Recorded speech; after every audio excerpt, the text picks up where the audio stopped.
Good morning girls. आज हम बात करेंगे चैप्टर 8 में सप्लाई शेड्यूल, है ना। सप्लाई शेड्यूल को पूर्ति अनुसूची या तालिका भी कहते हैं। ठीक है, पूर्ति अनुसूची वो तालिका होती है जिसमें हम किसी भी वस्तु की विभिन्न संभव कीमतें, है ना, मतलब कोई भी वस्तु है उसकी जितनी भी संभव कीमतें हैं उसकी बिक्री के लिए वो प्रस्तुत हैं। मतलब जिस वस्तु को बेचने के लिए वो पर्टिकुलर प्राइस रहती है उसके आधार पर अगर हमारी पूर्ति विभिन्न मात्राओं को दर्शाती है तो उसको हम पूर्ति तालिका या पूर्ति अनुसूची कहते हैं, है ना। A supply schedule is a table. Supply schedule एक ऐसी टेबल है जो कि शो करती है पॉजिटिव रिलेशन किसके बीच में, प्राइस और क्वांटिटी सप्लाई के बीच में रिलेशन क्या करती है, बताती है। तो उसको हम कहते हैं सप्लाई शेड्यूल या पूर्ति अनुसूची या फिर तालिका। ठीक है, अब हम नेक्स्ट चलते हैं। अब ये पूर्ति तालिका कितने प्रकार की होती है? 2 प्रकार की, है ना। तो सप्लाई शेड्यूल कितने टाइप्स हैं? Types of schedule are 2 types, है ना। There are 2 types of supply schedule. Supply schedule के 2 टाइप्स हैं। सबसे पहला है इंडिविजुअल सप्लाई। ठीक है, इंडिविजुअल सप्लाई शेड्यूल। ठीक है, अब इंडिविजुअल सप्लाई शेड्यूल यानी व्यक्तिगत पूर्ति अनुसूची जो है, ठीक है, schedule it's state the quantity of a commodity. इसमें जो क्वांटिटी है कमोडिटी की वो प्रोड्यूस करती है विलिंग टू ऑफर, है ना। विलिंग टू ऑफर सेल यानी जो कि एक जो सेलर होता है वो अलग अलग डिफरेंट प्राइजेस पे उसको बेचने के लिए तैयार है ना।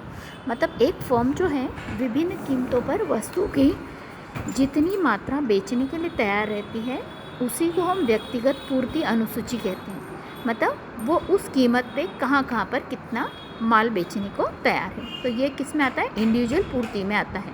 ठीक है, अब इसके बाद हम बात करेंगे बाज़ार पूर्ति अनुसूची, है ना। मतलब हमारी market supply schedule. It is the sum of individual supply. मतलब ये इंडिविजुअल या व्यक्तिगत सप्लाई जो है, व्यक्तिगत बाज़ार पूर्ति है इसके फर्म के accordingly which is are engage production of given commodity during a given time. इसमें जब भी आपको पता है मार्केट में बहुत सारे क्या होते हैं, विक्रेता होते हैं जो कि अपनी कीमतों पर विभिन्न कीमतों पर वस्तु को जितनी मात्रा बेचने के लिए उपलब्ध होती है उसी को हम तालिकाबद्ध रूप में बाज़ार पूर्ति अनुसूची कहते हैं। मार्केट में आप लोगों को सभी को पता है, अगर हम टी देखें, चाय देखें तो चाय के अलग अलग बहुत सारे ब्रांड मिल जाएंगे, उस पर अलग अलग प्राइजेज़ हैं। तो अलग अलग प्राइजेज़ पे जो वस्तु बेचने के लिए हमारे पास मार्केट में अवेलेबल है उसी को मार्केट सप्लाई शेड्यूल या बाज़ार पूर्ति अनुसूची हम कहते हैं। ठीक है, इसके बाद है लॉ ऑफ सप्लाई। अब पूर्ति का नियम क्या है? अब हम पहले पूर्ति का नियम समझ लेते हैं कि पूर्ति का नियम क्या होता है ना। अदर थिंग्स, अगर अदर थिंग्स हमारी रिमेनिंग सेम रहती है ना, तो higher the price greater is the quantity. अगर प्राइस हायर है और quantity of supply is lower है तो स्मॉलर क्वांटिटी सप्लाई होगी, है ना। मतलब पूर्ति का नियम किसी भी वस्तु की कीमत या उसकी पूर्ति की मात्रा में संबंधों को बताता है ना।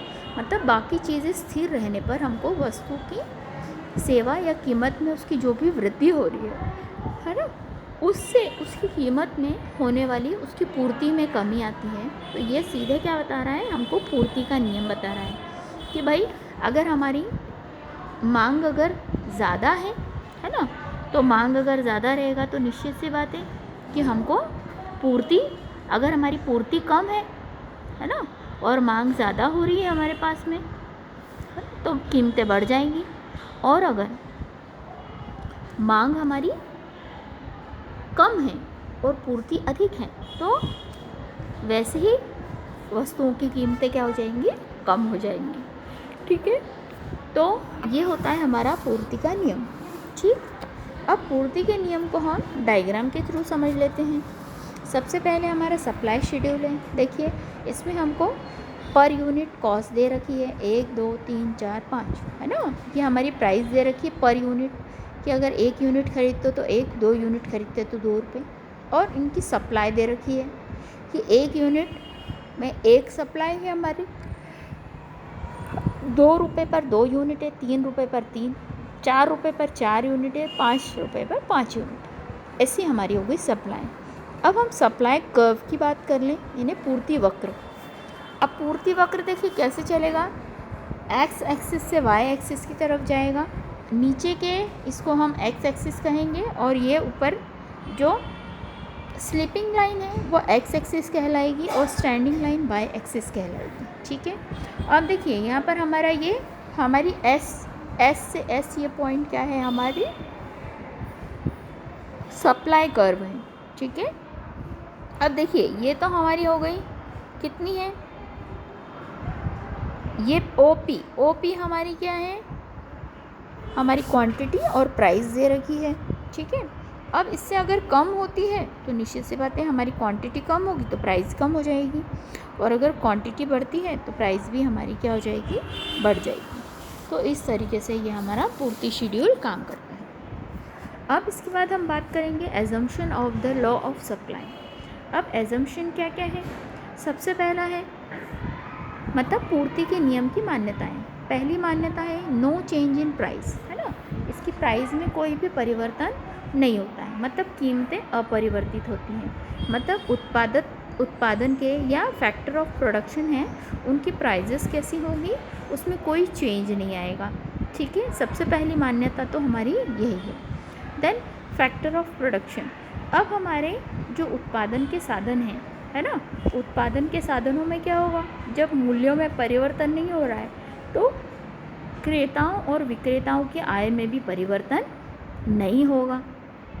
फिर no change in the goal, है ना, उद्देश्यों में भी परिवर्तन नहीं होना चाहिए, है ना, मतलब क्रेता और विक्रेताओं के उद्देश्यों में भी परिवर्तन नहीं होना चाहिए। ठीक है, फिर है टेक्निक ऑफ प्रोडक्शन, यानी उत्पादन की तकनीक, है ना, इसमें उत्पादन की तकनीक में भी हमारे कोई परिवर्तन नहीं आना चाहिए। ठीक है, फिर है बिजनेस एक्सपेक्टेशन, अब व्यवसाय के भविष्य में क्या संभावना है ना, तो भविष्य में वस्तु की कीमत में जो परिवर्तन की संभावना है वो भी नहीं होना चाहिए। अगर वस्तु की मात्रा में या उसकी कीमत में परिवर्तन होता रहेगा तो निश्चित सी बात है पूर्ति में परिवर्तन होना स्वाभाविक सी बात है ना। तो ये सारे क्या हैं, हमारे पूर्ति के नियम की मान्यताएं हैं। अब हम आगे बढ़ते हैं, पूर्ति के नियम के अपवाद, है ना। अब पूर्ति के नियम के कुछ अपवाद भी हैं। अपवाद इसमें एक्सेप्टेशंस, है ना, कुछ एक्सेप्टेशंस भी हैं। ठीक है, सबसे पहला है एग्रीकल्चर गुड्स, यानी कृषि वस्तुएं, है ना। आपको सभी को पता है एग्रीकल्चर गुड्स जो होता है टोटली डिपेंड होता है नेचर पर, है ना। तो जैसे कभी कभी अगर आपके देखा, कभी प्राकृतिक कारणों के कारण अगर फ्लड है या ड्रॉट है ना, या फिर हमारे यहाँ पर लैंडस्लाइड्स हैं, है ना। जैसे अभी बीच में आपको पता चला होगा, याद है आपको, राजस्थान में टिड्डियों का प्रकोप हुआ था। तो उससे क्या होता है, हमारी जो क्रॉप्स है वो पूरी तरीके से डिस्ट्रॉय हो जाती है, नष्ट हो जाती हैं। तो इसकी वजह से ये क्या है, इन विशेष दशाओं में हमारे पूर्ति का नियम का अपवाद कहा जाता है ना। ऐसी दशा में कीमतें बढ़ने पर भी पूर्ति में वृद्धि संभव नहीं होती। मतलब अगर भले कीमतें बढ़ भी जाएं तो भी हम पूर्ति बढ़ा सकते हैं क्या, क्योंकि फसलें ही ख़राब हो गई तो हम पूर्ति को बढ़ा नहीं सकते हैं। ठीक है, देन नेक्स्ट पेरिशेबल गुड्स, यानी नाशवान वस्तुएं जो शीघ्र खराब हो जाती हैं, है ना, उस पर भी पूर्ति का नियम लागू नहीं होता है। क्यों? क्योंकि उसके कारण है ये जो है, जैसे लाइक मिल्क है, वेजिटेबल्स हैं, देयर शेल्फ लाइफ, है ना, ये शॉर्ट टाइम के लिए होती हैं, है ना। तो हम इसको पॉसिबल भी करना चाहें तो इसको हम बहुत ज़्यादा लंबे समय के लिए स्टोर करके नहीं रख सकते हैं, है ना। तो इन पेरिशेबल गुड्स पे भी ये नियम लागू नहीं होता है, क्योंकि ये वस्तुएं नष्ट होने के कारण हम उनको वस्तु को अधिक मात्रा में पूर्ति के लिए प्रस्तुत नहीं कर सकते हैं, है ना। ये दूध, फल, सब्जी है, ये जल्दी ख़राब हो जाते हैं। देन थर्ड है गुड्स ऑफ सोशल डिस्टिंक्शन, है ना, जो हमारी सामाजिक प्रतिष्ठा वाली वस्तुएं हैं, है ना। अब जब सामाजिक प्रतिष्ठा वाली वस्तुएं कौन कौन सी हो गई, उनकी भी पूर्ति सीमित होती है ना। क्यों? क्योंकि supply of goods of social distinctions will remain limited, है ना, ये भी लिमिटेड होती है, और उनके प्राइस और ट्रेंड्स जो राइज होते हैं वो भी लिमिटेड होते हैं। उसका कारण क्या है? क्यों? क्योंकि इन पे भी ये नियम लागू नहीं होता है, क्योंकि वस्तु की कीमत में चाहे वृद्धि हो या कमी हो, इनकी पूर्ति को घटना या बढ़ना संभव नहीं होता है। जैसे सीमित विशिष्ट वस्तुओं की नीलामी में बेचना, है ना, तो इनको हम चाहे घटाएं या बढ़ाएं, है ना, इनको हम घटा बढ़ा नहीं सकते हैं, है ना। तो निश्चित सी बात है, इनके ऊपर भी ये पूर्ति का नियम लागू नहीं होता है। ठीक है, इससे आगे हम बढ़ते हैं। Extension and contraction in supply. ठीक है, अब extension and contraction of supply क्या होता है?